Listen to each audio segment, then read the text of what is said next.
जबकि हमारे यहाँ चाहे विजन 2010 था, खा विजन 2025 था या कोई भी 5 साला मंसूबा था, हमारी पिछली जो हमारी आखिरी जो 50 साल की तारीख है उसमें वो बुरी तरह पॉलिटिकल इंस्टेबिलिटी से मुतासर हुए। तो इसलिए मैं फिर एक नए अज़्म के साथ उस काम को आगे बढ़ाने के लिए जो हमने अगस्त 2022 में टर्न अराउंड पाकिस्तान के लिए 5 ईज़ फ्रेमवर्क की सूरत में तैयार करके रोड मैप मुरतब करके छोड़ा था, उस पर पूरी दिलजमी के साथ अमल करने के लिए इंशाल्लाह हम अपना मिशन का आगाज़ करेंगे। मैं वज़ीर आज़म शहबाज शरीफ साहब, अपने पार्टी के कायद जनाब नवाज़ शरीफ साहब और इत्तेहादी जमातें, अपने हलके के अवाम, नारोवाल के अवाम और अपनी हुकूमत के साथियों का बेहद मशकूर हूँ कि उनके एतमाद ने मुझे दोबारा इस मनसब पर फाइज किया है। मेरी तरजीह होगी कि हम पाकिस्तान को एक पायदार तरक्की पर डालने के लिए ऐसी ठोस मनसूबाबंदी करें जिससे मुल्क में एक जॉब क्रिएशन के लिए, नौजवानों की तरक्की के लिए एंटरप्रेन्योरियल इकोसिस्टम पैदा हो सके, जिसकी पुष्ट के ऊपर जदीद और मॉडर्न इंफ्रास्ट्रक्चर हो। चूँकि हम जिस दुनिया में आइंदा 10 सालों में दाखिल होने वाले हैं उसे टेक्नोलॉजी, बिलखसूस डिजिटल टेक्नोलॉजी बहुत बड़े अंदाज में मुतासिर कर रही है। पैदावार के वो तमाम ज़राए जो माजी में मजबूत समझे जाते थे वो ढह रहे हैं और उनकी जगह टेक्नोलॉजी पर मबनी पैदावार के नए निज़ाम वज़ा हो रहे हैं। लिहाजा अगर हमने आलमी मुसाबकत रखनी है तो हमें अपनी ज़राअत में, हमें अपनी सनत में, हमें अपनी हर पैदावारी शोबे की सलाहियत में टेक्नोलॉजी को शामिल करना है। इसी तरह पाकिस्तान के लिए एक बहुत बड़ा मौका CPEC फ़ेज़ 2 की सूरत में है। हमारी हुकूमत जो 16 माह की थी उसमें हमने बड़ी मेहनत करके CPEC पर चीन का दोबारा एतमाद बहाल किया था और जिसकी बड़ी निशानी 1 अगस्त को चीन के नायब वज़ीर आज़म मिस्टर हा लिफंग का पाकिस्तान का CPEC के 10 साला तकरीबात में शरीक होना था और उन्होंने उस मौके पर ऐलान किया था कि चीन CPEC फ़ेज़ 2 के लिए 5 नए कॉरिडोर्स शुरू करने के लिए तैयार है। Corridor of growth, corridor of job creation and livelihood, corridor of innovation, corridor of green energy और corridor of inclusive regional development. तो हम इंशाअल्लाह ताला पूरे अज़्म के साथ चीन की इस पेशकश को उसी तरह हकीकत में ढालेंगे जैसे हमने 2018 और 2013 के दरमियान अपनी गुज़श्ता हुकूमत में CPEC के पहले फ़ेज़ में तकरीबन 25 अरब डॉलर की पाकिस्तान में नहायत कलीदी सरमायाकारी को मुमकिन बनाया था। इसी तरह हमारी कोशिश होगी कि हम इंफ्रास्ट्रक्चर को मजबूत करने के लिए इनोवेटिव फाइनेंसिंग मैकेनिज़म्स पर मुंतकिल हों। चूँकि पाकिस्तान की जो इस वक्त मुआशी सूरत हाल है उसमें बहुत कम स्पेस है। इस वक्त जितना तरक्याती बजट है, जितना जारी बजट है, जितनी हमारी मुल्क की पेंशन है या दफाई बजट है, टोटल हमारा बजट कर्ज़ों पर चल रहा है। पाकिस्तान की वफाकी हुकूमत के बजट में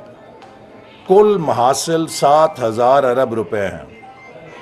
और कर्ज़ों की अदायगी में ही 7500 अरब से ज़्यादा पैसे दरकार हैं, जिसका मतलब ये है कि सिर्फ कर्ज़ों की अदायगी के लिए भी हमें अपने वसाइल से हटकर मज़ीद कर्ज़ा लेने की ज़रूरत है। और जो हमारे जारी अखराजात हैं, तनख्वाहें हैं, पेंशन है, डेवलपमेंट है, डिफेंस है, हमारे सब्सिडीज़ हैं, हमारी ट्रांसफ़र्स हैं सूबों को, ये सब की सब इजाफी हैं और इन सब का भी मज़ीद कर्ज़े लेकर अखराजात पूरे किए जा रहे हैं। ये चीज़ नाकाबिले बर्दाश्त है। कोई भी मईशत इन नंबर्स के साथ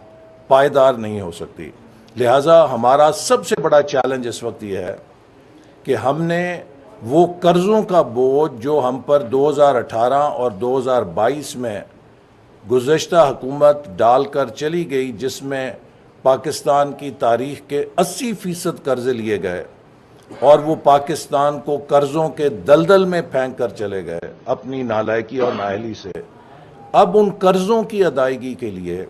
हम पाकिस्तान की पैदावारी सलाहियत में कैसे इजाफा करें,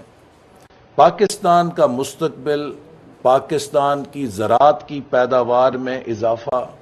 पाकिस्तान की सनत की पैदावार में तेज़ इजाफा, पाकिस्तान की सर्विस सेक्टर में तेज़ी के साथ पैदावारी सलाहियत में इजाफा,